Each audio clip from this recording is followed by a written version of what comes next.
We're a couple of weeks into the burst protocol formats, and we've had a couple of events to look at. So I think it's a good time to go over what some of the best staples in the format are going to be, both for going first and for going second. If you guys haven't checked out my best hand traps tier list, I've already posted that on my channel. So those cards are in a separate video, but in this video, I'll be talking specifically about going first like staple cards and going second staple cards that you might be able to see in almost any deck. So without any further ado, let's start off with the going first cards. The first one I want to talk about is Shared Ride. Shared Ride is a quick play spell that when it's activated this turn, anytime your opponent adds a card from decks or graveyard to the hand except by drawing it, you get to draw a card too. So in some sense, you can think of it like a max C for searching. I think this card is decent. I wouldn't say it's like exceptional. Every single good deck out there searches, but you're not actually actively preventing your opponent from doing anything. So I would say unless your deck is playing a very, very high count of hand traps that you want to draw off of the Shared Ride, it probably isn't worth playing it because you're not really preventing your opponent from doing something like OTKing you, especially if you aren't drawing into like those key hand traps.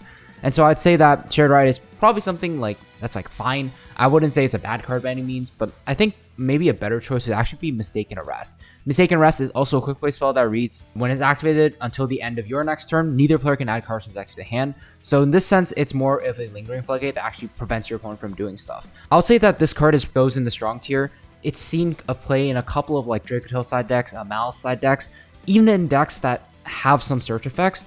If you are able to go first and just set up like at least a half board, preventing your opponent from searching can make it so they aren't able to crack any part of your board at all. And the nice thing about Mistaken Arrest as well is it'll usually at least trade 1 for 1 too. So like let's say your opponent activates a search spell, you can chain Mistaken Arrest right away, and then you'll trade 1 for 1 with that search spell and then prevent your opponent from doing anything for the rest of their turn too. So I'll say this is one of the cards that can actually stop your opponent outright in certain circumstances. The only reason I'm not putting it in the must play tier is because while every deck has some element of searchability to it, not every deck's gonna like auto lose when they aren't able to search any cards at all because the rest of their engine can still do stuff. So I'd say that you probably do need at least a bit of a board along with the Mistaken Arrest for you to completely shut out your opponent.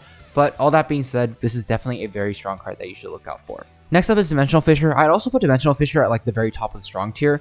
Of course, this is probably one of the best side cards against the Dracotail deck. The only reason I'm not putting it in the must-play tier is because every Dracotail player is probably prepared for this card. They're siding cards like Harvey's Feather Duster, Dynamaster Pankratops, Cashier Fenrir.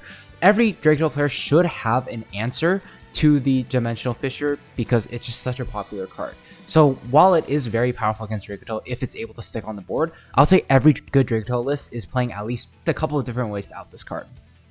Other than that, not much to really say about this. Obviously, if it gets to stick, it's probably an auto win against the matchups it's good into. On the other hand, I would say that both Crossout and Call By are probably must-play cards. Maybe Crossout a little bit less so than Call By. Call By, pretty self-explanatory, stops like the highest impact hand traps in the game like Fua. Can stop any hand trap. Every single good deck pretty much has like graveyard triggers, and if you're able to shut that out completely, it can be a really good 1-for-1. Crossout, I would say, is like maybe a little bit worse because you do have to play the specific cards in your deck. So if you are using Crossout as like an additional copy of Call by Grave, it's like okay. It probably will be kind of awkward because you do have to play like specific hand traps in your deck. But I think Crossout actually has some utility as a going second card as well into the mirror match. The best example I can think of is probably Dracotail. Even like a 1-for-1 trade, for example, with a card like a Dracotail Flame going second, it's just one extra way to push your plays through. And in a simplified game state, it can be a quote-unquote Omni Negate. So I think every deck should be playing Call by the Grave, and most decks probably can fit in Crossout Detonator as well. Next up, we got the counter traps, and the first one is Dragon's Mind. Dragon's Mind is basically Solemn Judgment as long as you control a monster with like 2500 attack or defense, I believe, and has the ability to pay 25 to like reset itself from the grave. I'll say this card is probably a very strong pick as well. Of course, having extra Omni Negates is good in any single deck, and this can protect the Dracotail deck against like blowout cards like Harvey's Feather Duster and things like that. This card is only usable if you're already playing the game though, so there are the hands where let's say you get hand trapped a few times, you don't necessarily open the best hand. Dragon's Mind can be a just completely dead card. And so for that reason, I personally don't really like this card that much, but I will acknowledge that when you do get to at least play the game a little bit, this card is one of the best cards to have in your side deck. I've been seeing this card a lot in Dracotail and in branded side decks, so just be aware that when you play against those decks, you're probably going to end up playing against this card if you see an unknown set. For the other Solemns, I would say Warding's like decent. nothing too crazy about this. Like, you can stop some very high impact summons from a lot of decks.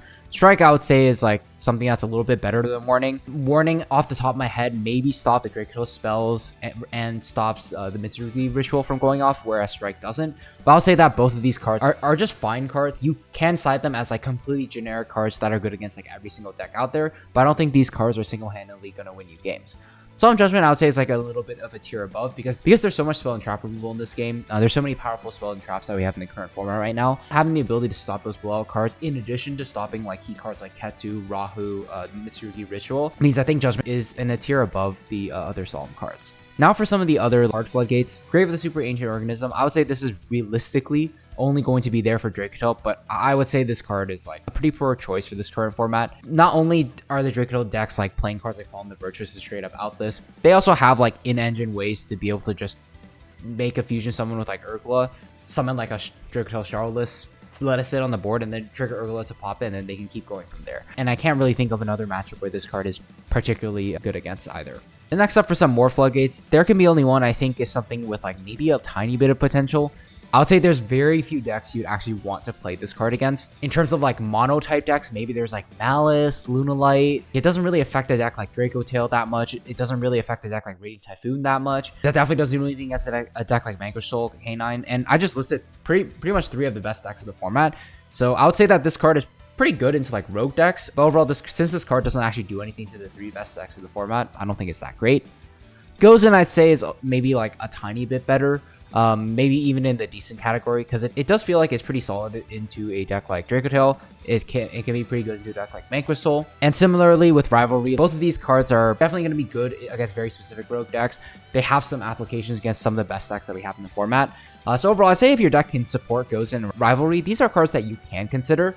Although I would say that if you want maybe a more consistent card that's good against everything else, you want to look at a tier above it. Deck Lockdown I think is interesting as well. I'd say this card is like decent. It basically is just a face-up Mistaken Arrest, except it also has that bonus effect of stopping monsters from being summoned from the deck. I'm not too sure if that effect is super relevant in this current format. Maybe there's a deck like Mitsurugi that would like to summon a monster from the deck, but other than that, I can't really think of any super relevant meta decks that absolutely need to summon from the deck in order to play the game. So I say that this card is also like fine, but nothing too crazy. Magic Deflector is an interesting one. I'm mainly thinking about this card in the context of like Radiant Typhoon being able to stop all their quick play spells for their turn. I think it's like okay, there's some potential in that, but ultimately, it just doesn't really feel like it does enough against most of the other best decks in the format. Again, against a deck like K9 and Vanquish Soul, against a deck like Dracotail, this card is not doing it. Maybe against some rogue decks, it can be fine. But if you are looking for specific side cards against Radiant Typhoon, this card is probably not it. Spellbound, I think, is just not a really good card right now. Every single deck has an incredibly powerful engine that's pretty much able to push through like anything low impact like this. Gravekeeper's Inscription, I think, is also something that has like a little bit of potential. This is once again one of those floodgates against a deck like Dracotail, similar to Dimensional Fissure, to where like you can completely shut them out for a single turn. Of course, Inscription's Dweller effect also has applications against like other decks as well, like Branded, for example. And there are quite a few decks that can take advantage of this format. So a deck like Radiant Typhoon could probably do fine with it. Vanquish Soul K9, of course, could do fine with it. I definitely think there's a little bit of potential for this card because there's just so little counterplay to it. Even if your opponent, let's say, has like 5 mana with like Dracotales in hand, as soon as you activate this, start your main phase 1, it doesn't matter if they chain it because all the Dracotail effects will happen in a new chain. And so you ultimately will still end up stopping the Dracotail player from really doing anything. So I think that this is maybe a card that's kind of slept on this format. Black Goat, I think, is pretty decent. There's a good name you can call it every single matchup out there, but I wouldn't play this as a 3-of in your side deck. I'd only be playing this card if you're playing 3 copies of Thrust already, as just as a going first generic target. Anti-Spell, I think, is some potential. The problem with Anti-Spell is that the best decks like Radiant Typhoon and Dracotail, like not only do they usually play a bunch of outs to Anti-Spell, Radiant Typhoon has a bunch of quick play spells that they can play in response to Anti-Spell. Dracotail has like in-engine ways to remove Anti-Spell with a card like Urgla, so I don't think that Anti-Spell is going to be particularly high impact against a lot of these good decks. Skill Drain, I think, is still decent, maybe a little bit better, but once again, there's so many ways to out-backrow in the Radiant Typhoon and Dracotail decks that a hard floodgate like this is probably not going to consistently stick on the board. Yes, it's going to be great against rogue decks, but then again, so are a lot of these cards. Next up, we got Different Dimension Ground. I think it falls in a very similar boat as Dimensional Fissure. This is definitely a super strong card, but I'd probably only just play 1 copy of it if you're playing 3 copies of Thrust, just as you're going first side target against a deck like Dracotail. Imperial Iron Wall, I'd say, is pretty bad this format. It stops a deck like Lunalight and Malice, but if you want specific hate against that deck, I would just side Lancey every single time. It's just way more flexible than this card. For the 2 virus cards, I would say Deck Devastation is something that's like not great this format. There's not that many important monsters to hit against most of the best decks. But I'd say Eradicator may be something with like a little bit more potential. There's an abundance of like spell and traps in this current format, especially spells that the top decks are playing. And so maybe a deck like Mitsurugi can take advantage of this, for example, where they tribute one of their big ritual monsters, force your opponent to activate all their spells like if they can. And if their opponent isn't able to activate a lot of the spells, you can trade like upwards of 2 or 3 cards just for your single copy of Virus. I would say this card is kind of high rolly because not every hand your opponent's going to have is going to really lose to this card. And then lastly, for the last going first card, we got Simul Archfiend. This is like the quote-unquote budget dimensional barrier or the dimensional barrier at home. I don't think this card is very good at the moment. A lot of decks are able to play through this very, very easily. Maybe the only deck I could see it having some impact against is Draco Tail, but then again, I think Draco Tail also doesn't really lose that hard to this card anyways. All right, so in this section, I'm going to be going over the going second cards now. Most, if not all of these, are going to be board breakers. So once again, if you want to see more going second cards, I would highly recommend checking out my hand trap tier list, as well as my where to hand trap guide for the Burst Protocol format, so you have a better idea of like where to actually use those hand traps. Those are in separate videos that I'll link in the description. All right, so in terms of the going second cards, the first one I want to talk about is like Santa Claus / Kaijus. I'll say this is something with some potential. I think the very simple thing I'll say about this is you're not playing 3 copies of this in hopes to draw it against a deck like Lunalight. If your deck has some way to search one of these Kaiju monsters, let's say you can search Santa Claus in any Featsmith deck, these are realistically like the only times I would ever consider putting this card to my side deck, and that's only if you really want to respect Lunalight as well. Other than that, like there's not a matchup where these cards can be particularly good in. Lava Golem, I'd also say is like something that's not very good. Maybe I'll put it at like the bottom of some potential. There are still a few big combo decks that we have in the current format. You can argue like Canine Vanquish Soul is a pretty big combo deck. Any Canine variant like Canine Christian or Canine Fur Hire is going to put up a pretty solid board. And so cards like Lava Golem and Sphere Mode maybe have some potential against like those decks only. You could wipe out a significant portion of it. Maybe if you're super scared of any Canine variant, you could play Lava Golem or Sphere Mode if your deck can support it. But other than that, I don't think these cards are that good.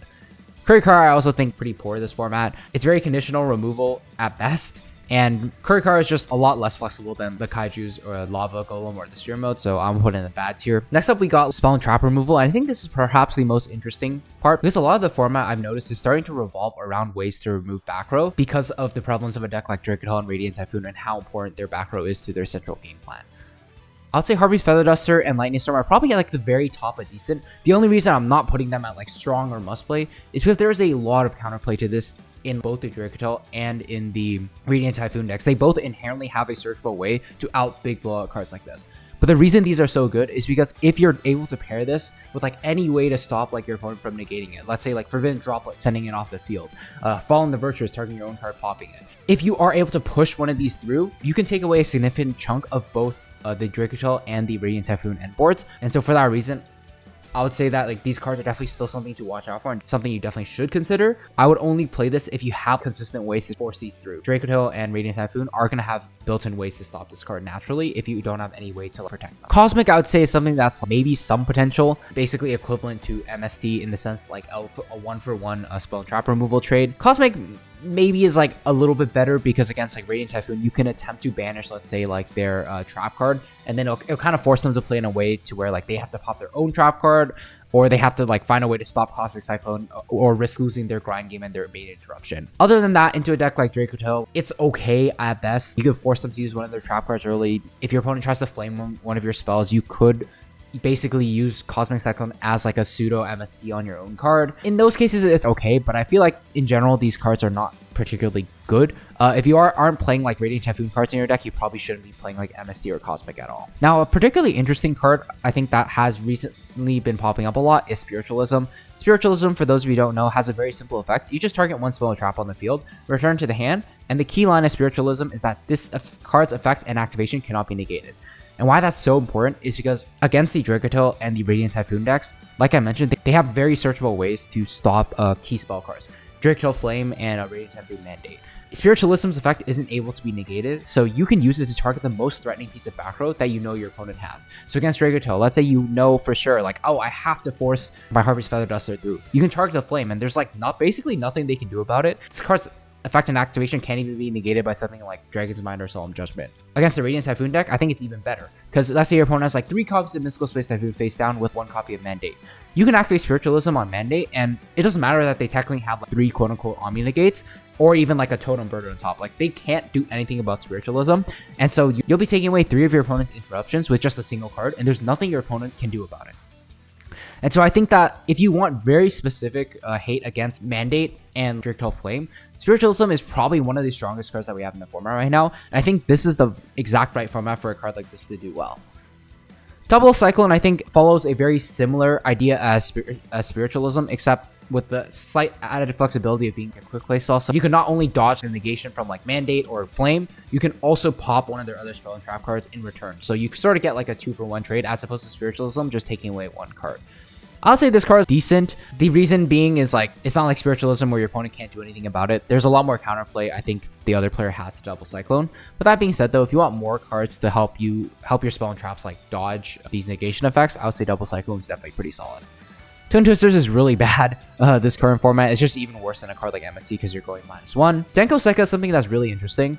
This is a particularly big blowout against a deck like Dracotail. Immediately forces them to make an Arthalion and try to bounce like the Denko back. Otherwise, you're shutting off 4 or 5 of their cards. My only problem with Denko is not only does it take up your normal summon, but every Dracotail end board should have some way of adding 5 mana back to the hand and then making Arthalion on your turn to have this card. While this card, in theory, can trade with 4 or 5 of your opponent's back row, in practice, it's probably just going to be trading with your opponent's 5 mana. So, and maybe for some decks, that's okay, but since you also have to commit your normal summon, it just probably isn't worth it, and there are just better cards out there. But I'll say that Denko can be pretty scary in very specific decks.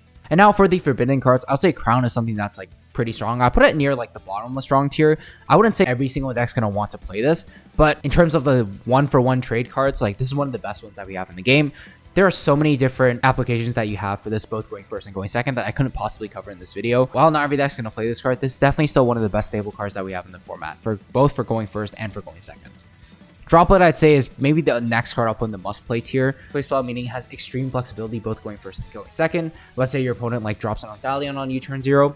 Hitting that with a Droplet can be super devastating. Going second, of course, you can use it as a board breaker against a big combo deck. Let's say you can like activate a spell, send away like your spell and one other card to like negate 2 of their cards, and your opponent can't do anything about it.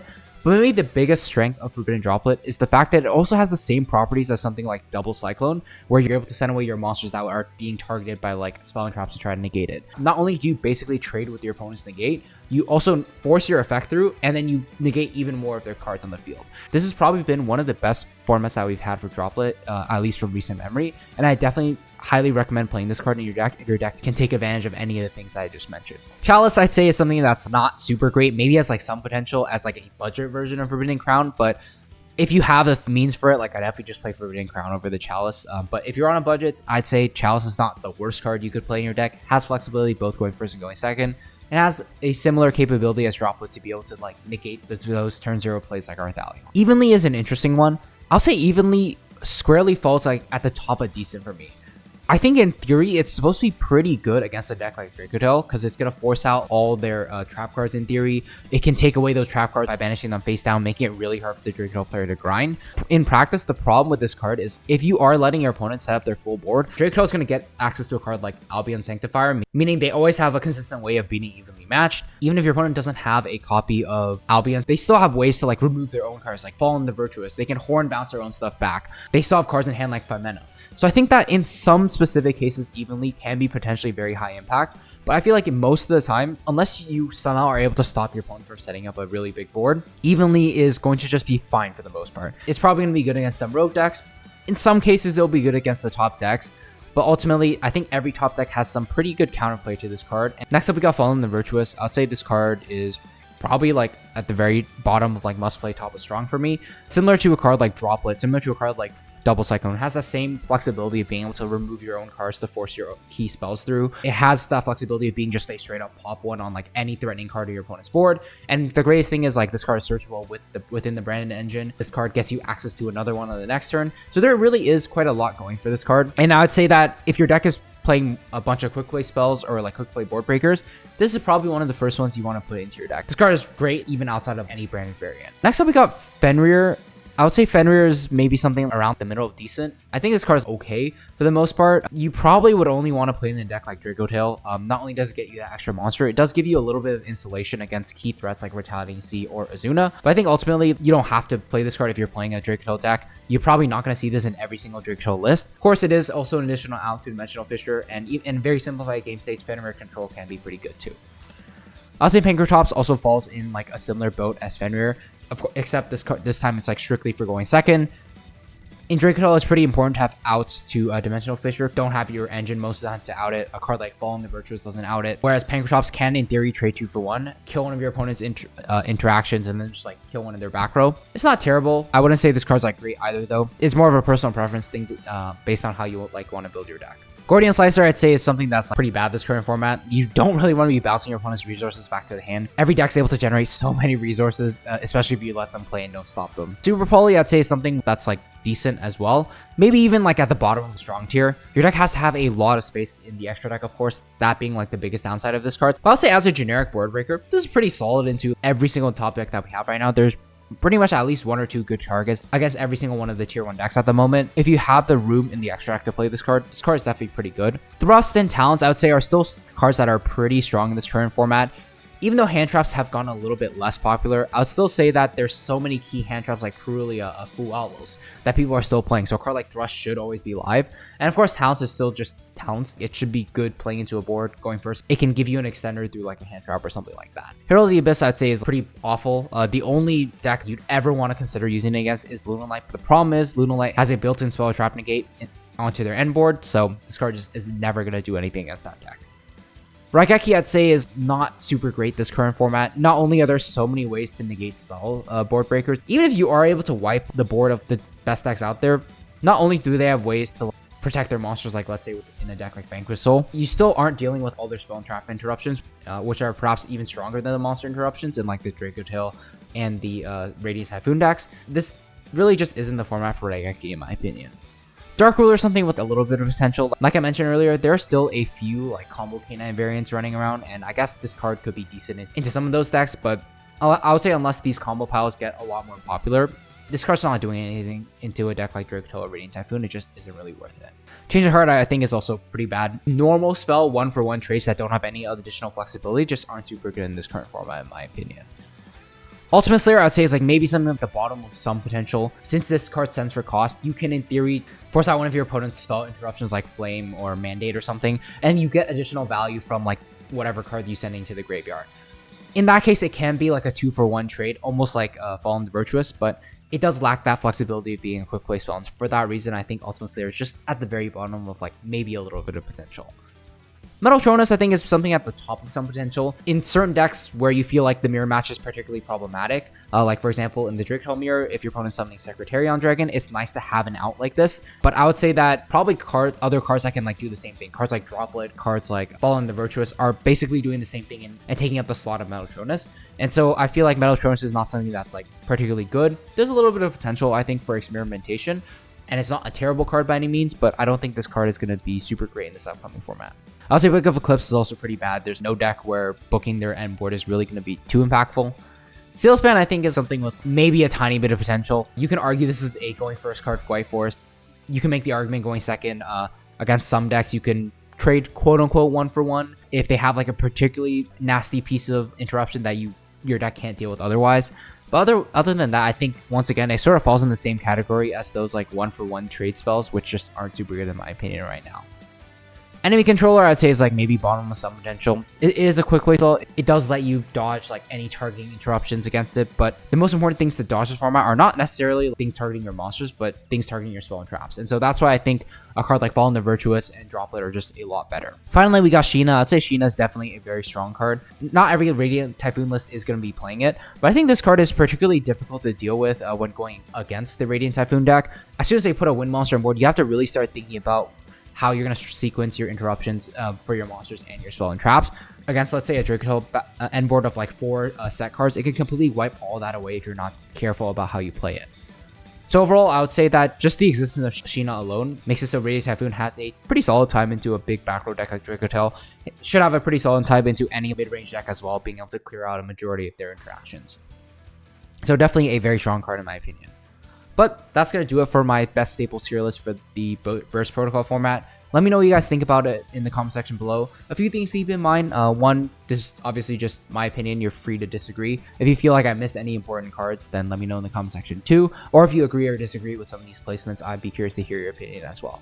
Second, this was filmed towards the start of the Burst Protocol format, so it's possible that new text may pop up as more and more events happen and people start experimenting more. So just keep in mind that this is subject to change. These rankings are not set in stone. Some of these cards may become a lot better. Some of these cards may become a lot worse. Finally, if you guys found this video helpful at all, I'd really appreciate it if you consider subscribing to the channel. I'm trying to hit 15,000 subscribers before I graduate in the middle of 2026. It would mean a lot to me if you just consider subscribing to the channel. It doesn't mean a lot to you, but it means the world to me, and it keeps me motivated to keep posting more helpful videos like this for y'all. But with all that being said, I just want to thank you guys so much for watching, and I will see you guys in the next one.